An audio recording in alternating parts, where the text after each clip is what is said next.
Hi B Com students my YouTube channel. तो आज हम एक और सम की ओर बढ़ रहे हैं, बिजनेस परचेस कंसिडरेशन की।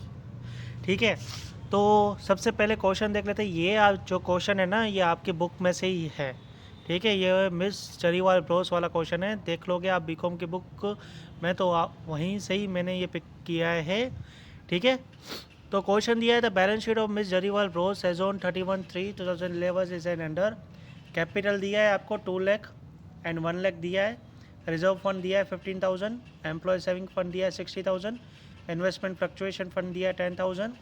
बैंक लोन दिया है 1,65,000। क्रेडिटर्स 75,000। डेप्रिसिएशन फंड 2 जनों का दिया है, बिल्डिंग और फर्नीचर का। बिल्डिंग का 25, फर्नीचर का 15,000। एसेट साइड आपको है land 1,50,000, building 3 lakh, furniture 75,000, investment 50,000, stock 80,000।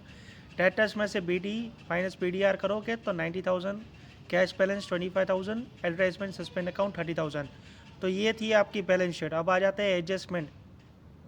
तो एडजस्टमेंट देख लो, तो on 1/4/2011 Anamina Limited was incorporated with the capital of 1,000 equity shares of ₹100 each to purchase the running business of Ms. Jariwal Bros. अब यहाँ पे 10,000 equity shares अनामिना limited जो भी है, ठीक है, वो इनकॉर्पोरेट हो रही है विद 10,000 इक्विटी शेयर्स के साथ, जिसकी नॉमिनल वैल्यूज ₹100 है, आप यहाँ देख सकते हैं। ठीक है, each to purchase the running business of Miss Jariwal bros the terms regarding the purchase of business. अब यहाँ पे हम आ जाते हैं टर्म्स की ओर। तो company takes over all real asset and liability except debtors, creditors and cash ₹10,000। Debtor को छोड़कर, क्रेडिटर को छोड़कर, सिर्फ और कैश 10,000 को छोड़कर बाकी सारी कंपनी एसेट और लायबिलिटी ले रही है। ठीक है, सेकंड पॉइंट है गुडविल की 75,000 दी दी है इन्होंने, तो गुडविल की वैल्यू हमें निकालनी नहीं है। लैंड जो है वो 2% more than its book value. Other real asset and liability are to taken over their book value. ठीक है, गुडविल हमको दे दी गई है 75,000। लैंड जो है 2% मोर दिखानी है। ठीक है, मतलब टोटल लैंड की वैल्यू अब 3 गुना हो जाएगी। 100% मतलब 1 गुना। अगर ये बोलते कि 100% मोर करो तो 2 गुना हो जाती। यहाँ पे बोला 2% मोर करो मतलब 3 गुना हो गई। 100% का 2 गुना बढ़ा दो मतलब 1 + 2 = 3। 300% पे हमको लैंड दिखानी है।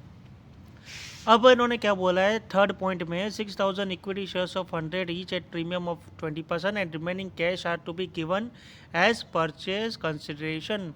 अब जो भी परचेज कंसिडरेशन आपका निकलेगा, वो परचेज कंसिडरेशन हमको इस तरह से पे करना है। 6,000 इक्विटी शेयर्स 100 रुपये का, और उस पर 20% प्रीमियम देगा वो, और बाकी रिमेनिंग का जो बैलेंस बचेगा वो एज अ कैश हमको पे करना है। समझ में आया? फिर लिखा है फोर्थ पॉइंट में, the company issued remaining equity shares at premium of 100%। अभी बाकी के जो रिमेनिंग शेयर्स, अभी यहाँ आपने देखा होगा कि 10,000 इक्विटी शेयर्स थे, उसमें से 6,000 वो परचेज कंसिडरेशन में थर्ड पॉइंट में देख रहे हो कि उन्होंने इशू करने हैं। बाकी 4,000 जो कंपनी की बात कर रही है, द कंपनी इशूड रिमेनिंग मतलब 10 में से 6 निकाल दो, 4 बचे। 4 जो 1,000 शेयर होंगे वो हमको 100% प्रीमियम के साथ इशू करने। प्रिलिमिनरी एक्सपेंस जो हमने पेड किए वो कितने पेड किए, 50,000 पे किए। ठीक है, ये फोर्थ पॉइंट में था। अब फिफ्थ पॉइंट में डेटर और क्रेडिटर की पॉइंट की है इन्होंने। The company agrees to collect debtor and pay off the creditors on behalf of the partnership firm. अभी कंपनी को is entitled to get 5% commission on amount to collect from debtor. जो भी debtor से collection होगा उस पर 5% commission देगी company, और and 30% commission on discount receive from creditors, और बाकी 30% कमीशन देगी जो क्रेडिटर से हमें डिस्काउंट मिलेगा।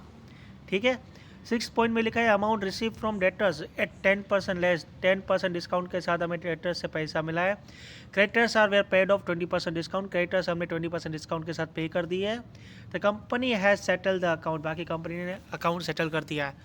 तो बहुत ही इंटरेस्टिंग सम है। यहाँ पे आप कैलकुलेशन ऑफ परचेस कंसिडरेशन देखने वाले हो, उसके बाद calculation of payment of purchase consideration देखने वाले हो, जनरल एंट्रीज देखने वाले हो। ठीक है, जनरल एंट्रीज के साथ आप vendor suspense account, creditors account किस तरह से बनेगा, एंट्री कैसे आएगी, उसका पेमेंट कैसे होगा, वेंडर सस्पेंस का अकाउंट, उसकी जनरल एंट्रीज, लास्ट में कैश बैलेंस कैसे रहेगा, बैलेंस शीट कैसे रहेगा, पूरा का पूरा खजाना इस वीडियो में कवर होने वाला है। सबसे पहले आ जाते हैं परचेस कंसिडरेशन। आपको पता होता है निकालना होता है, तो परचेस कंसिडरेशन किस तरह से निकलेगा, तो परचेस कंसिडरेशन इस तरह से निकलेगा, जो भी आपकी यहाँ पे एसेट दी गई है जैसे कि land, building, furniture, investment, stock, debtors को छोड़ दो, cash balance, enterprise suspense account, मैंने प्रीवियस वीडियो में कहा था फिक्टिशियस एसेट है, फिक्टिशियस एसेट परचेस कंसिडरेशन की कैलकुलेशन में नहीं आती है और डेटर्स हमें लेने नहीं है, इन्होंने कहा है। कैश बैलेंस हमें 10,000 भूल जाना है, इन्होंने यहाँ पे लिखा था, ये रहा फर्स्ट पॉइंट में, डेटर कैश एंड कैश 10,000 हमको भूल जाना है। अभी सबसे पहले जो यहाँ लिखा है लैंड, बिल्डिंग, फर्नीचर, लैंड जो है आपकी 1,50,000 है, आपकी लैंड 1,50,000 लिख दी है मैंने यहाँ पे। अब लैंड जो कि है 200% ज़्यादा दिखा नहीं है, तो 200% 1,50,000 का 200% ज़्यादा का, तो 1,50,000 1% है, ठीक है। अब 1.5 लाख का 3 गुना करो तो 4.5 लाख होता है, 4.5 लाख लैंड की वैल्यू दिखा दी है। अब बिल्डिंग 3 लाख है, उसमें से लेस डेप्रिसिएशन करो जो उस साइड दिया गया था, 25,000 माइनस करो क्या 2,75,000 आया। फर्नीचर 75,000 का था, डेप्रिसिएशन लेस करो 15,000, 60,000 आपका बचेगा। इन्वेस्टमेंट जो 50,000 है उसमें से माइनस करो लाइबिलिटी साइड का इन्वेस्टमेंट, फ्लक्चुएशन फंड 10,000, तो बाकी आपका इन्वेस्टमेंट कितना बचा 40,000। गुडविल की वैल्यू हमें दे दी गई थी इसलिए मैं यहाँ पे पुट डाउन कर रहा हूँ 75,000। स्टॉक जो है आपका 80,000 दिया गया है। कैश है 25 था, उसमें से 10,000 मैंने माइनस कर दिया क्योंकि हमें नहीं लेना था। तो टोटल आपकी एसेट आ जाती है 9,95,000। अब लाइबिलिटी साइड जो हमें लेनी है, अब एम्प्लॉय सेविंग फंड और रिजर्व फंड तो हम लेते नहीं है, ठीक है, कैपिटल लेते नहीं है। इन्वेस्टमेंट फ्लक्चुएशन फंड हमने इन्वेस्टमेंट से माइनस कर दिया था। बैंक लोन बचती है, क्रेडिटर्स हमें लेनी नहीं है। डेप्रिसिएशन फंड हमने वहाँ से माइनस कर दिए थे, तो सिर्फ एम्प्लॉय सेविंग फंड बचता है और बैंक लोन बचती है, ठीक है। तो यहाँ पे एम्प्लॉय सेविंग फंड और बैंक लोन दिखा दी। टोटल लाइबिलिटी आपके आगे 2,25,000। अब जब एसेट 9,95,000 है, उसमें से लाइबिलिटी माइनस कर दो तो आपका परचेस कंसिडरेशन आता है 7,70,000। अभी ये पॉइंट में हमने परचेस कंसिडरेशन निकाल दिया 7,70,000। अब कंपनी 7,70,000 कैसे पे करेगी, तो कंपनी 7,70,000 ये वाली पॉइंट में हमको बताया था, थर्ड पॉइंट में 6,000 के इक्विटी शेयर्स है जो नॉमिनल वैल्यू 100 है, 20% प्रीमियम है और रिमेनिंग कैश में। तो ये रहा हमारा परचेस कंसिडरेशन का कैलकुलेशन। 6,000 इक्विटी शेयर्स, ठीक है, @100 है, ये 1000 लिख दिया, 100 है ब्रैकेट में सही लिखा है। 6,000 इंटू 100 इक्वल्स टू 6 लाख। अब ऐड करो प्रीमियम 20%, तो 6 लाख का 20% 1,20,000, 7,70,000 होता है, उसमें से 6 लाख और 1,20,000 निकाल दो, तो बाकी जो रिमेनिंग बैलेंस फिगर बचा वो हमें कैश बैलेंस में देना है। तो हमने कैसे दिया, इक्विटी 6 लाख के, प्रीमियम 1,20,000 का, कैश बैलेंस कितना है 50,000, टोटल हमने पेड कितनी की प्राइस 7,70,000। अभी ये हमारा परचेस कंसिडरेशन का कैलकुलेशन हो गया और पेमेंट का हो गया। अब ये जब हो जाए तो आप जनरल एंट्री पास कर दो। सबसे पहले जो भी एसेट थी, land, building, furniture, investment, goodwill, stock, cash, वो डेबिट साइड दिखा दो।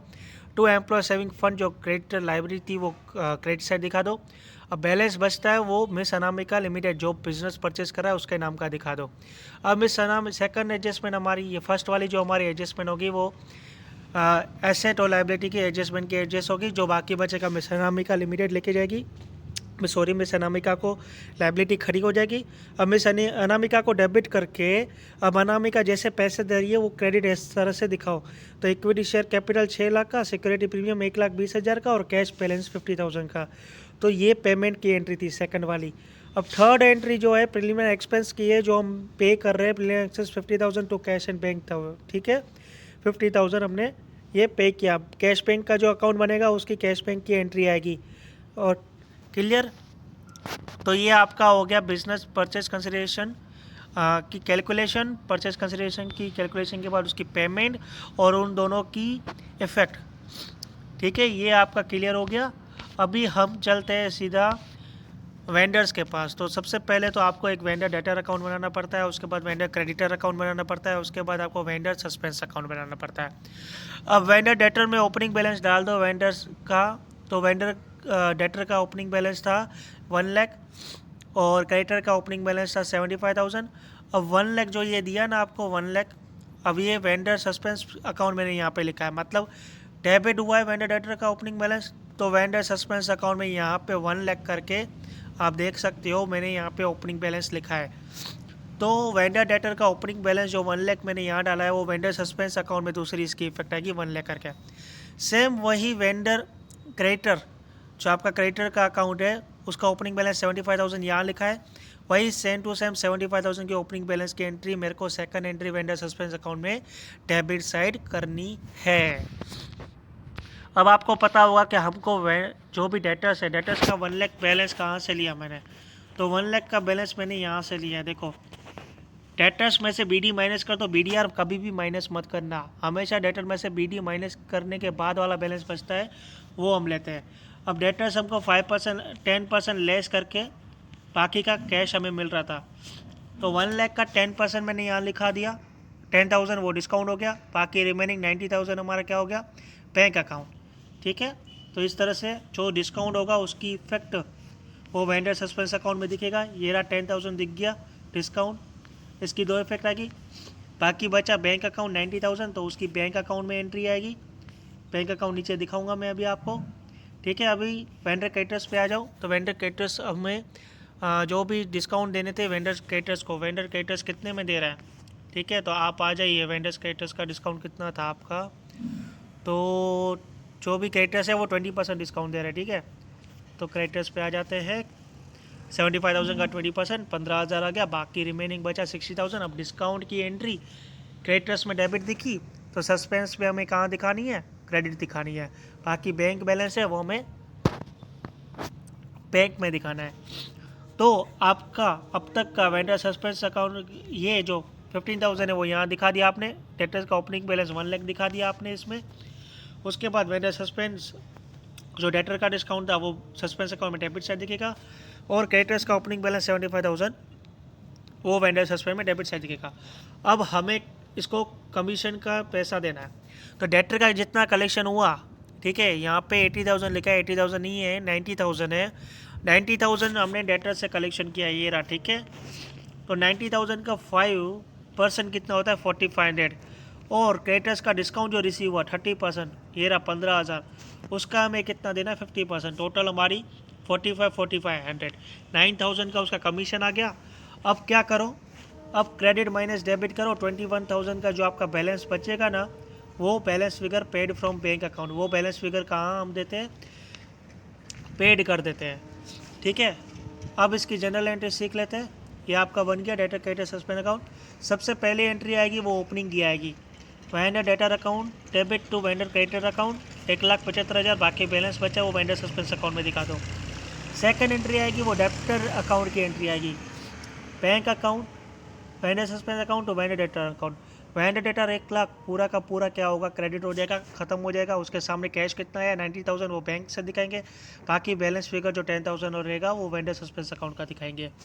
थर्ड एंट्री आएगी वो क्रेडिटर्स की आएगी, क्रेडिटर्स डेबिट हो गए ख़त्म करने 75,000, vendor creditors account debit 75,000 to vendor suspense account 15,000 जो डिस्काउंट था वो यहाँ आएगा, बाकी बैंक अकाउंट 60,000 जो हमको कैश पे करना पड़ा। फोर्थ एंट्री जो आती है वो आती है कमीशन और बैंक, उसको जो हमने लास्ट अकाउंट सेटल किया, vendor suspense account 30,000 to commission 9,000, और जितना हमने उसको कैश दिया कितना दिया 21,000, 21 और 9 कितना 30,000 से वेंडर सस्पेंस अकाउंट आपका इस तरह से टैली होके ख़त्म हो गया। अब आ जाते हैं हम कैश एंड बैंक में। तो सबसे पहले ओपनिंग बैलेंस हमने कैश का लिखा है वो 15,000 लिखा है, क्यों 25 नहीं लिखा है, क्योंकि 10,000 हम उसे नहीं दे रहे हैं। बाकी वेंडर डेटर से जो रिसीव हुआ 90,000 वो यहाँ दिखा दो। अब 4,000 जो हमने 100 के हिसाब से हमने इशू किए थे 4 लाख न्यू इक्विटी शेयर्स, जो परचेस कंसिडरेशन के टाइम शेयर्स इशू करते हैं वो एंट्री नहीं आती, जो other than purchase consideration share issue करते हैं उसकी इफेक्ट आती है। तो 4,000 जो शेयर इशू किए थे हमने, उसकी कैलकुलेशन मैं आपको बताता हूँ, वो मैंने नहीं बताई अभी आपको। ये रहा calculation of issuing remaining share 4,000, 10,000 minus 6,000, तो विथ 100% प्रीमियम। इक्विटी शेयर्स आपके 4,000 4 लाख हुए, प्रीमियम जो कि 100% है 4 लाख, टोटल कितना हुआ 8 लाख। तो ये भी कैश आया आपका, कैश आया तो बैंक बैलेंस आपका इंक्रीज होगा, तो वही मैंने 4 लाख की एंट्री दिखा दी। कमीशन पे किया 9,000 क्रेडिट, वेंडर्स को जो पे किया 60,000 क्रेडिट, वेंडर सस्पेंस अकाउंट वाले को पे किया 21,000 वो क्रेडिट, प्रिलिमिनरी एक्सपेंस 50,000 पे किया, ठीक है, वो क्रेडिट। बाकी जो 7,65,000 बचा वो हमारा क्लोजिंग बैलेंस बचता है। वो क्लोजिंग बैलेंस हम यहाँ पे दिखा देंगे, ये रहा 7,65,000। अब आ जाते हैं बैलेंस शीट। बैलेंस शीट में क्या करना है, सबसे पहले एसेट साइड आ जाते हैं। जितनी भी एसेट आपने फर्स्ट एंट्री में जी यहाँ रही, फर्स्ट एंट्री में जितनी भी आपने डेबिट की है, ठीक है, और यहाँ पे लायबिलिटी क्रेडिट की है, वो यहाँ पे शो कर दो। एसेट जारी, लैंड, बिल्डिंग, फर्नीचर, इन्वेस्टमेंट सारी कर दी डेबिट, स्टॉक कर दिया, कैश तो हमने यहाँ से लिया। इस तरह से आपका एसेट हो गया। अब लायबिलिटी में आते हैं, तो लायबिलिटी में सबसे पहले 6,000 जो हमने इशू किए थे, 4,000 दूसरे, दोनों लिखने हैं आपको, 6 और 4 दोनों लिखने हैं, ठीक है। 10 लाख हुआ है। सिक्योरिटी प्रीमियम 6,000 के टाइम 1,20,000 था, 4,000 के टाइम 4 लाख था, दोनों का मिला के 5,20,000।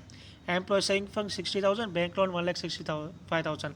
अब आप बोलोगे रिजर्व फंड कहाँ गया, वो सब कहाँ गया, वो सब नहीं लेना है हमें, ठीक है। डेटा स्टेटस तो खत्म हो गए थे।